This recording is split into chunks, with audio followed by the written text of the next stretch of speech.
respetuhan lang. Anyway, kung hindi nila ako patay, at life is bigla lang. Sila na naman ang nasa kabila. Bawat tuloy ako.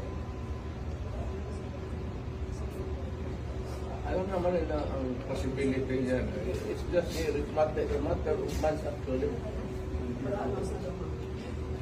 Kung manalo si Inday pagka-presidente, saan ito pulutin ito mga ito? Ubos ito. Iya, kailangan si sulit na kaaway. Kailangan pilihan hindi lang pilihan si Inday. Tatakbo ng presidente yan. Lalo na ngayon, nag-generate ko ng simpatiya. Puta, yan ang plus yan.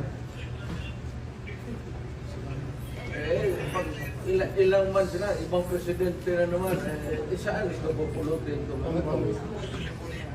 Ang problema,